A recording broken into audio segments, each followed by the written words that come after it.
Ese ujya wibaza impamvu esuwime zacu zandura kandi tuzikoresha tuvuye koga? Niba tuba twoze neza se esuwime zacu zanduzwa n'iki? Wakwibaza impamvu rero esuwime zacu zandura kandi tuba tuvuye koga?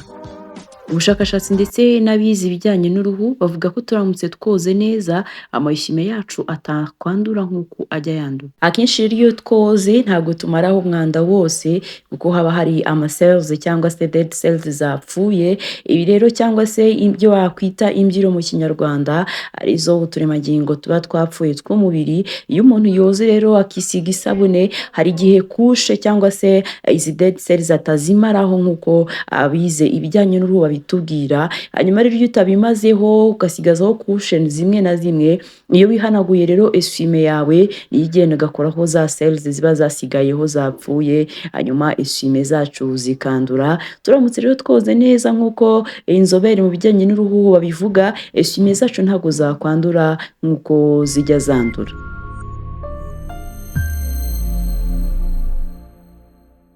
Hello, this is Dev again. Nizere ko mumeze neza. Ni Devo Twase mugiye kubana. Iyi ni The Voice Life Channel.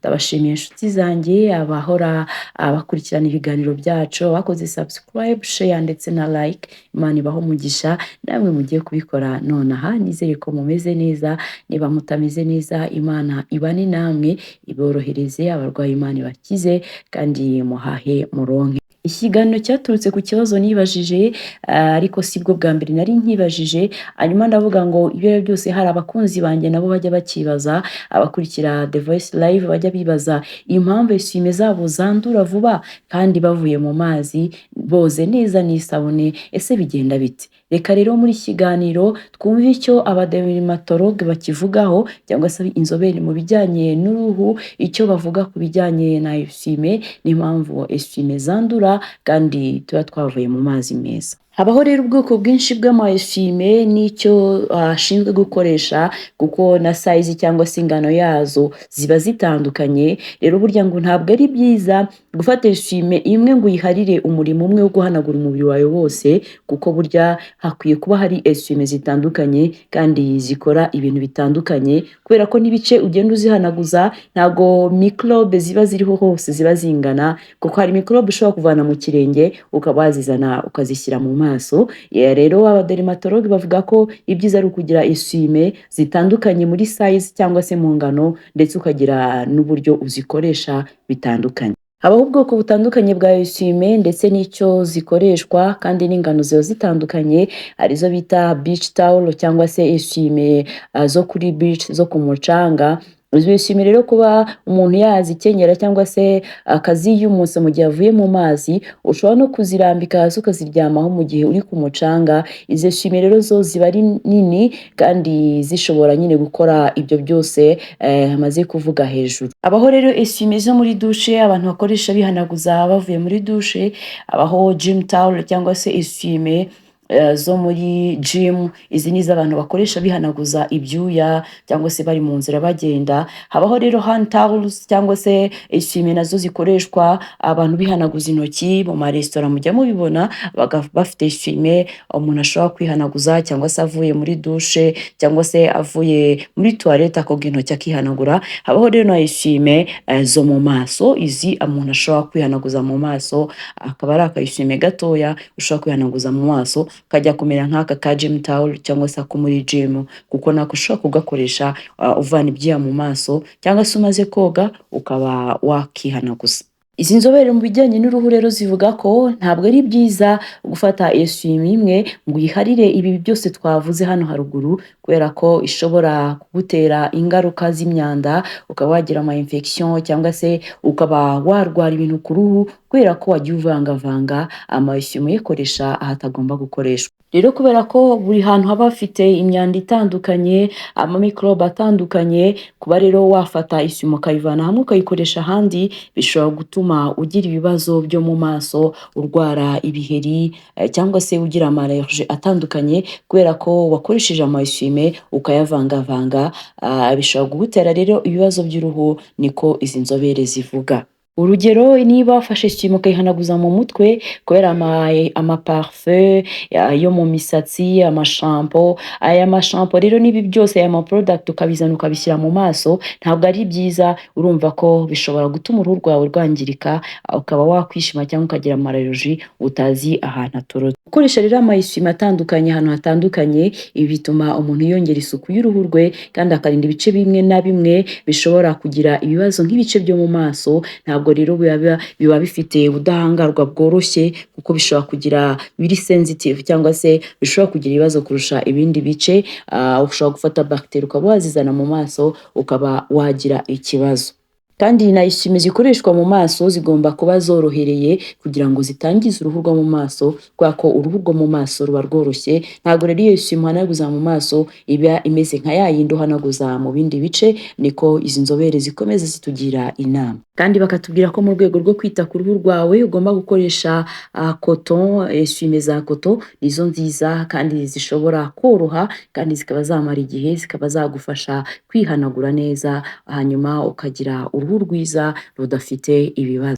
Rero ujya wibaza impamvu izi isume zandura kandi umuntu aba avuye koga, amaze koga neza n'isabune, kubera iki isume zandura kandi umuntu aba amaze koga? Impamvu rero isume zandura ni uko burya umuntu ntabwo aba yoze neza 100% ngo amareho imyanda, kubera ko burya ku mubiri w'umuntu haba hariho kushe zitandukanye z'imyanda, z'imbyiro. Imbyiro ni za cells ziba zapfuye cyangwa se uturemangingo tuba twapfuye tugasaza tukaza tukiyomeka ku mubiri. Iyo umuntu rero ashyizeho isabune ntabwo bishoboka ko buri gihe ushobora kumaraho izo kushe, ushobora kumaraho kushe ya mbere n'iya kabiri ariko izindi zikaba zagumaho. Ubwo rero niyo mpamvu iyo ufashe isume ukayihanaguza ujya kubona ukabona hari ibintu by'umukara bisigayeho, biba bivuze ko rero wa mwanda y'amazi yivanze n'isabune bishobora kuba byasigaye kuri isume. Hanyuma y'isume rero iyo itose nayo hahandi wayimanitse, kubera ko iba itose bagiteri nyinshi rero nazo ziraza zikajya kuri isume. Hanyuma rero iyo utayanitse neza ngo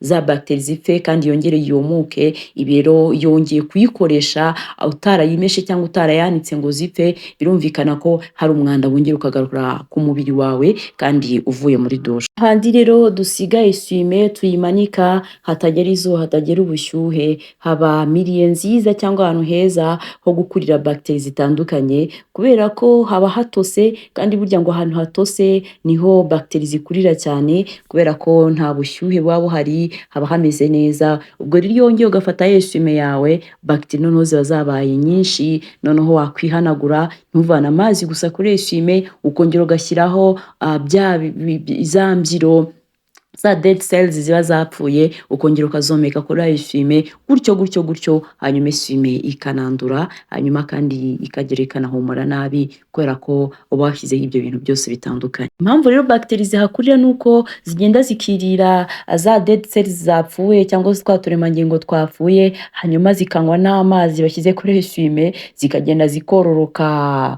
zikazagwira, ukajya ubona isume yawe imanitse hari ukagira ngo irasa neza kandi yuzuyemo umwanda mwinshi. Ni byiza rero kumesa isume yawe nibura rimwe mu cyumweru, kandi wamara no kuyikoresha ukayanika, kubera ko nibwo uba wizeye ko nibura ufite isume nziza kandi ntihagire ikibazo kiza ku ruhu rwawe. Koga neza rero ugakoresha isume nziza kandi ugakoresha amazi neza, ukoga amazi y'akazuyaze bimaraho umwanda, ndetse kandi ukagira uruhu rwiza rudafite amareroji atandukanye, kubera ko wakoresheje isume neza. Ntuvangavanga amayisume, kubera ko izo sume iyo ubivangavanze uvana mikorobe hamwe ukazishyira ahandi nko ku ruhu, ukazivana mu mutwe ukazishyira mu maso, kandi mu maso haba horoshye, ni uruhu ruri sensitive cyane. Mujya mubona ukuntu uruhu rwo mu maso rukunda kugira ibibazo byinshi, wajya kure ukabona ku maboko ufite uruhu rwiza. Uruhu rero rwo ku maso cyangwa se rwo mu maso ruba rworoshye kandi ruri sensitive, kuba warukoresha rero ku mayisume akomeye